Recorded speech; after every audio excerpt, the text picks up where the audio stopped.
이번에는 이제 교과서 129페이지 보면 이제 절대왕정에 대해서 등장을 하게 돼요. 절대왕정은 여기 16에서 한 18세기 이제 중앙 집권적인 통치 체제와 함께 왕에게 권력이 확 주어지면서 왕이 거의 어떤 절대적인 권력을 가지게 되면서 등장을 하는 모습이 절대왕정이 되는데 이 절대왕정 시대, 이 절대왕정이라고 하는 게 어떻게 등장을 하게 됐냐를 보면은 이전에, 이 절대왕정이 등장하기 이전의 유럽 사회는 대부분 이제 봉건사회들이었어. 봉건사회. 중세 어떤 봉건사회들.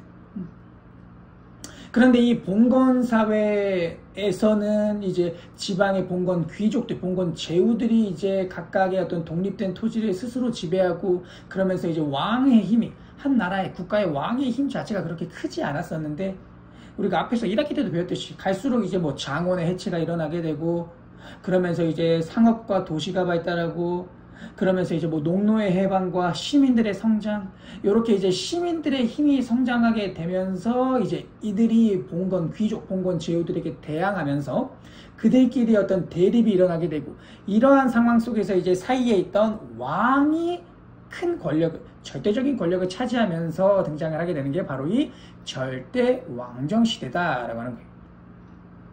그러면은 이제 이러한 왕이 어떠한 기반 속에서 어떠한 기반 속에서 자신의 절대적인 권력을 쌓아갔냐를 보면은 여기 나오듯이 요게 이제 중요한데 요거는 반드시 잘 기억을 하고 있어야 돼요. 첫 번째로는 이제 왕권신수설이라고 해서 이 단어에서도 보이듯이 왕의 권한은 신에서 받았다, 신에게서 받았다라는 거예요.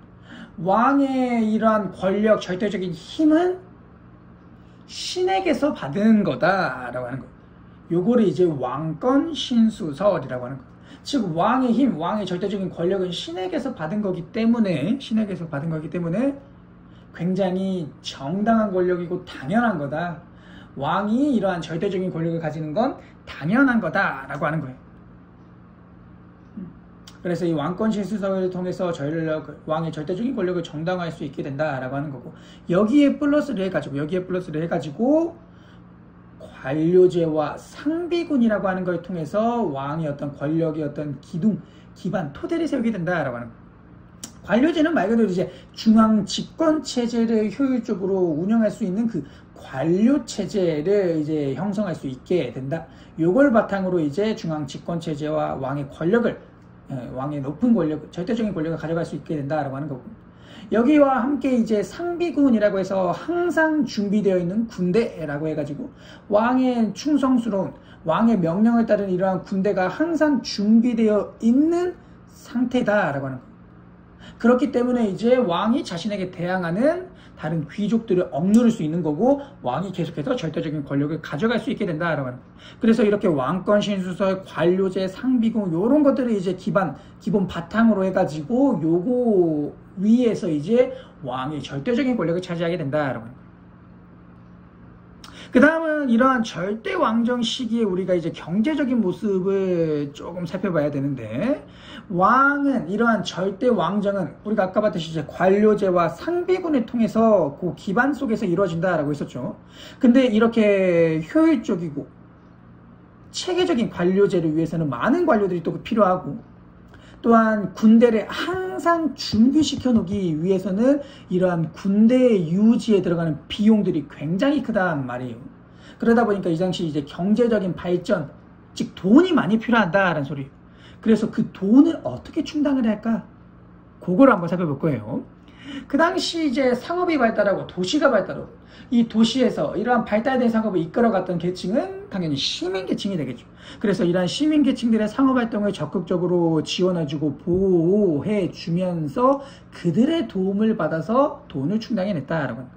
그러면서 이제 실시했던 게 이제 중상주의 정책이다라고 해서 이러한 중상주의 정책을 통해서 시민계급의 경제활동을 지원하고 그러면서 이제 국가의 상업을 발달시키는 그러면서 국가의 국고를 채워가는 모습을 보여주게 돼요. 그래서 이 중상주의 정책의 특징들을 보면은 중상주의 정책 요거는 조금 중요하니까 잘 기억을 해두고 중상주의 정책의 특징을 보면 이제 정부의 경제활동에 개입, 즉 정부가 적극적으로 경제활동에 개입, 그대로 놔두는 게 아니라 개입해가지고 수출을 장려하고 수입을 억제한다라는 소리. 수출을 장려하고 수입을 억제해야 당연히 국가에서 빠져나가는 돈이 적고 또 상업활동, 이 도시에서 이 시민들, 상공업자들의 물품이 많이 팔려나갈 테니까 그들도 부를 쌓아갈 수 있게 된다라고 하는 거죠. 이렇게 이제 수출을 장려하고 수입을 억제해야 국가에 돈이 많아지니까, 즉 정부가 경제활동에 개입해가지고 수출을 장려하고 수입을 억제해서 국가의 돈을 늘려가겠다라는 소리예요. 그러기 위해서는 수입품에 대한 관세를 높인다. 즉 해외에서 들어오는, 수입해서 들어오는 물건들의 세금을 세게 붙여버릴 가지고 수입을 억제시킨다라고 하는 거고, 그러면서 이제 국내 산업을 보호하고 육성하면서 국내 산업을 발전시키면서 훨씬 퀄리티 있는 물건들을 만들게 되면서 요거를 이제 적극적으로 수출해낸다 라는 거예요. 거기에다가 이제 수출을 장려, 즉 수출을 많이 하기 위해서 또 퀄리티 있는 제품을 만들기 위해서는 결국에는 원료와 상품의 시장을 확보해야 된다라는 거예요. 좋은 제품을 만들어내기 위해서는 좋은 원료가 있는 것을 확보해야 되고, 또 내가 원하는 만큼, 국가가 원하는 만큼 수출을 하기 위해서는 우리나라의 상품을 사줄 시장, 사줄 사람들이 필요하다는 소리예요. 그래서 이 당시에는 이 원료와 상품 시장의 확보가 굉장히 중요했었고, 이거를 유럽의 절대왕정의 국가들이 어떻게 만들었냐? 식민지로서 해결했다는. 식민지를 만들어가지고 이 해외에 있는 특정 지역들을 자신의 식민지로 만들어가지고 여기에서 굉장히 값싸게 값 후려쳐가지고 막 그 다음에 강제적으로 원료를 막 가져오게 되고, 여기에다가 이제 이 사람들이 별로 필요하지도 않은데 막 강제적으로 팔아버리는 거죠. 비싸게. 그러면 자연스럽게 수출은 늘어나고 수입은 억제돼 버리니까. 그러면서 이렇게 이제 식민지를 통해서 이거를 해결하게 되고, 그러면서 이제 유럽의 여러 나라들 식민지 쟁탈전을 벌이게 되는 거예요. 그러면서 이제 제국주의 같은 것들이 등장을 하게 되면서 전 세계를 이제 막 서양의 국가들이, 유럽의 여러 국가들이 막 너도 나도 식민지로서 나아가게 되는 이러한 모습들이 등장하게 된다는 거예요.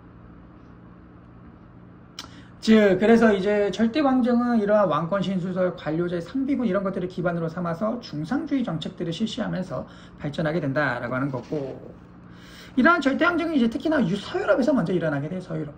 아무래도 서유럽은 이제 르네상스를 통해서 시민계층들의 성장이 훨씬 더 빨랐으니까 장원의 해체도 훨씬 빠르고, 이 당시에 이제 동유럽 쪽은 아무래도 이러한 상업의 발달, 도시의 발달, 시민계층의 성장 이런 것들이 훨씬 더 조금 느렸던 편이다 보니까 서유럽보다는 조금 시기적으로 늦게 발생을 하게 된다라고 합니다. 그러면은 우리가 교과서 129페이지에 나오는 절대왕정과 중상주의에 대한 내용들 자료들 한번 살펴보면은, 먼저 129페이지 오른쪽 중간에 보이면 서유럽 절대왕정의 구조라고 보이죠. 구조 보면 이제 봉건귀족과, 아래부터 보면 봉건귀족과 귀족의 어떤 세력 균형 속에서 절대 군주가 형성이 되는데, 절대왕정이 형성이 되는데, 이들은 관료제와 상비군, 왕권 신수설, 중상주의 이런 것들을 바탕으로 해서 자신의 절대왕정 체제를 형성해 나간다라고 하는 거고, 그 밑에 이제 지식 플러스를 보면 이제 중상주의에서 국력은 국부 이렇게 나오죠. 그 밑에 이제 중상주의에 대한 설명들이 나오고 있어요. 조금 더 자세하게.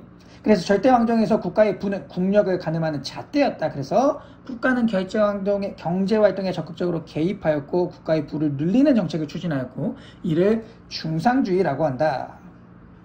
그 당시 이제 대표적인 중상주의 정치가로는 우리가 이어서 이제 각국의 절대왕정들을 좀 배울 텐데, 프랑스의 이제 절대왕정의 어떤 대표적인 왕이었던 루이 14세 제상 콜베르가 있다. 그 밑에 이제 콜베르의 편지까지 보면은 모든 공업을, 심지어 사치품 공업도 다시 살리거나 새로 세워야 한다. 국가의 공업 발전이 일어나야 된다라고 하는 거고, 관세와 관련해서는 보호무역제도, 우리 국가의 여러 가지 무역을 보호하는, 이 수입품의 관세를 높이는 이러한 정책들을 취해야 된다라고 하는 거예요. 그 밑에도 쭉 보면은 맨 마지막 페이지 보면은 식민지도 발전시켜서 무역에서 프랑스에 종속되게 해야 된다. 우리가 앞서 봤던 이 중상주의 정책들의 내용들이 쭉 나오게 되는 거죠.